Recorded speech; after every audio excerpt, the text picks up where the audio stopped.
Muchas gracias por continuar con nosotros y bueno, vámonos a otra agenda que es igual de importante, el tema de la seguridad, y en Campeche, pues bueno, va a ser sede de este foro de seguridad en donde pues se van a abordar los temas importantes. La paz es posible, se trata del tercer foro de seguridad que se va a desarrollar pues ya a las 11 de la mañana, ya en breve, así que nos vamos a apurar. Va a ser ahí en el auditorio Héctor Pérez Martínez y bueno, va a tener a varios ponentes. Un evento que es organizado, participa el Instituto Reyes Heroles de Campeche y bueno, agradezco que esté con nosotros don Rubén Moreira, coordinador del Grupo Parlamentario del PRI en la Cámara de Diputados, para abordar pues varios temas, la seguridad, el talón de Aquiles de este gobierno y de muchos gobiernos. Pues muchas gracias, Oliver, por recibirnos aquí. Y efectivamente la seguridad pública se ha convertido en un problema tan grave que ya es un problema de seguridad nacional, porque tenemos una fuerza del crimen impresionante, porque está afectando la seguridad pública a temas que implican la estabilidad del Estado mexicano. Te pongo un ejemplo: el transporte en las carreteras, los alimentos, los combustibles, y porque además en muchos sitios se empieza a convertir en gobierno. Entonces lo que aquí en Campeche es incipiente, estos homicidios que antes no pasaban, estos homicidios con una lógica distinta a la regular, donde una motocicleta alguien se baja y ejecuta, pues es la parte visible de lo que puede venir aquí en Campeche, que es un descontrol total en el futuro, que obviamente uno no lo desea, pero que uno lo tiene que advertir. Una de las cosas que han ocurrido tanto en el gobierno federal como en los estados es tratar de normalizar esta situación de que, bueno, son hechos aislados, siempre se presenta esta alternativa de buscar que la gente normalice vivir con violencia. En el caso de Campeche, pues bueno, es uno de los estados más seguros del país, pero sin embargo han ocurrido hechos en los cuales la gente dice, pues bueno, no ocurría antes, o si hubo una pausa, ¿por qué está ocurriendo en este momento? Y la narrativa es tratar de normalizar esta situación. Que no tengamos homicidios no quiere decir que no haya problemas de inseguridad. Voy a referirme a mi entidad, Coahuila. Durante un buen tiempo pues no teníamos ningún homicidio. Sin embargo, empezaba por abajo, como la humedad, a corroerse pues diversos temas de la vida estatal. Por ejemplo, pues las carreteras se volvían inseguras, había este tipo de ejecuciones raras, se empezaba a cobrar piso, hasta que un día se desató la violencia terrible. Fíjate, Oliver, y ustedes que nos ven, en diciembre, en Tabasco, que estaba tranquilo, relativamente, ¿verdad?, en relación a lo que pasa, por ejemplo, en Michoacán, se dieron unos incidentes de violencia en diciembre, el 23 de diciembre. Y el señor gobernador hizo esto que tú dices, los minimizó. Y ahora están ya en una vorágine de muerte. Ayer un homicidio salvaje en una discoteca, porque empiezan a circular las armas. No, hombre, no pasa nada, a nosotros no nos toca, es porque es gente mala. En realidad eso no funciona así.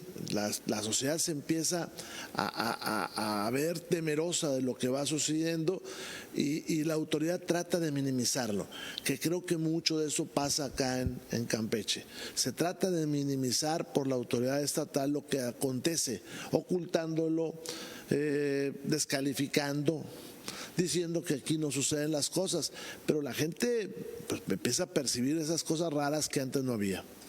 Siempre tiene otros datos, porque cuando hablábamos de que incluso a veces hasta otras autoridades decían Campeche seguro, y aquí comentábamos, bueno, vayan y díganselo a la persona que vive al lado donde mataron a alguien, donde hubo balazos, donde están viendo que hay cosas que se están moviendo que no eran antes. O sea, la gente tiene esa percepción muy clara. A veces parece que el gobierno como que es medio distante o cree que la ciudadanía no sabe. La encuesta nacional de victimización, donde la gente se siente víctima de la violencia, dice que se sienten más inseguros que antes. O sea, algo está sucediendo.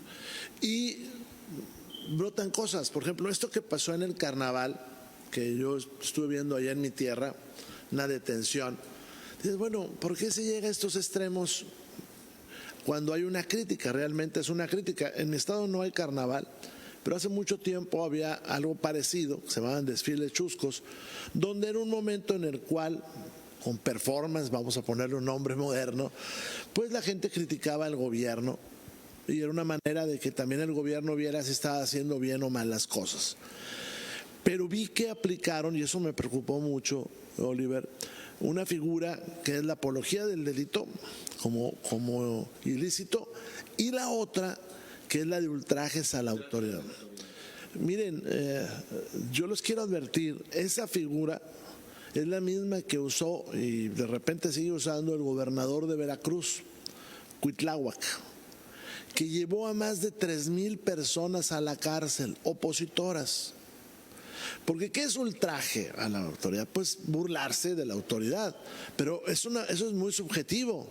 Una crítica puede convertirse en eso. Y entonces la autoridad aplica la ley, entre comillados ley, lleva a la persona ante un juez y un mal juez dice, esta persona se puede fugar. Entonces, la pena es mínima, pues sí, pero los dejan ahí varios meses bajo el principio de que se puede fugar. Entonces hay que tener cuidado con ese tipo de reacciones tan raras. Normalmente la autoridad aguanta mucho más en la crítica, ¿no? Viene un proceso electoral y hay varias voces, varios sectores que han expresado su preocupación precisamente por los niveles de inseguridad y la preocupación por la entrada de incluso el crimen organizado en estas elecciones. Bueno, tenemos amplios territorios del país dominados por el crimen. El crimen sigue una secuela, te la cuento rápido. Hay una actividad criminal que empieza a sobresalir sobre otras por su violencia normalmente. Esa se apodera de las otras actividades criminales. Cuando alguien dice, fíjate que bajó el número de robos de autos, bueno, pues porque esos autos pagan cuota, entonces al que le pagan no deja que se lo roben, ¿no? Luego viene una parte donde ese crimen se vuelve hegemónico. Luego viene una parte donde ofrece funciones del Estado, seguridad, que es el piso, algo de justicia. Y luego llega una parte donde quiere tomar el control del mismo Estado o municipio. Ese es, al final del día, cuando uno no para el crimen, o sea, cuando uno deja que corra, pues va a ir a dar a eso. En Michoacán es el ejemplo más claro. Los municipios pagan cuota al crimen organizado o le dan la obra pública. Entonces todos nos vemos afectados por el crimen. Más al rato en el foro hay un experto que hablará de lo que el crimen le cuesta a la gente. ¿Cuánto te cuesta a ti en tu casa el crimen? Pues el aguacate paga piso, el limón paga piso, muchas veces el transporte paga piso. Bueno, tú lo estás pagando en tu casa, a lo mejor te sientes seguro dentro de tu casa, pero estás pagando por el crimen. Además de que, bueno, los negocios tienen que invertir en cámaras de seguridad. Si nos sintiéramos seguros, bueno, la gente pues no tendría por qué invertir precisamente en algunos artículos precisamente para protegerse, y eso es una forma también ya de ir pagando pues las consecuencias de los niveles de inseguridad en lugares donde pues bueno, un robo en Campeche se nota. Esos componentes de la inflación, pues muchos vienen de parte del crimen.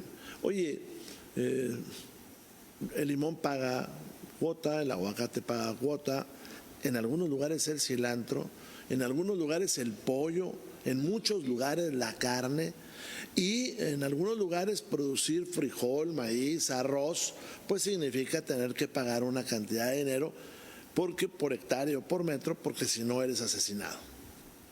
En este foro, además, bueno, van a participar varias personas, imagino yo, con temas que tienen que ver precisamente con esta agenda. Parte donde hay expertos, por ejemplo, en esto de lo que cuestan las finanzas de las casas, el crimen, lo que se ha hecho en otras entidades, y bueno, esperamos que haya muchas preguntas para aclarar temas, ¿no?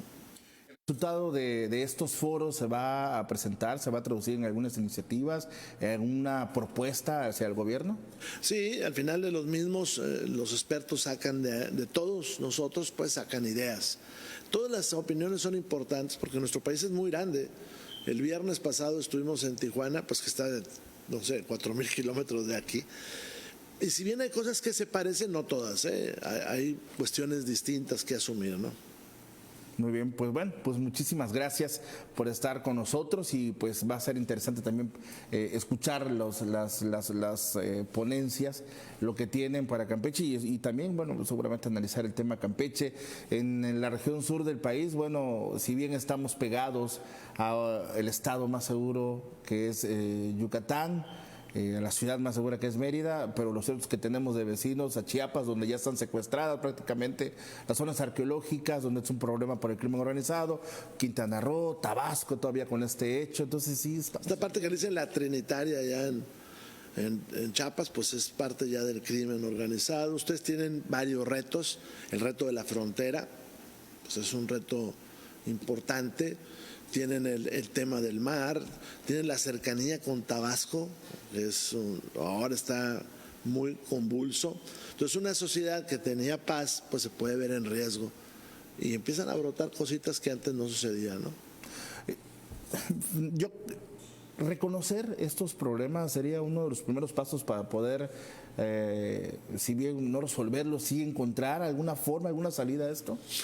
Siempre, por ahí puse un ex, ahora se llaman ex, con el caso creo que de Tabasco, donde yo les decía, lo primero que tiene uno que es reconocer que algo anda mal. Porque siempre tiene, bueno, ese temor, imagino yo, del político al decir, al reconocer que hay un problema, porque vemos esta obsesión por, no, somos muy seguros, sí, somos seguros, pero hay problemas. Entonces, ahí está la resistencia a reconocerlo. Hay un problema acá, que empieza a brotar y uno lo ve, ¿no? Y además la gente lo siente. En la encuesta nacional, la gente dice que tiene miedo. Entonces hay que resolverlo.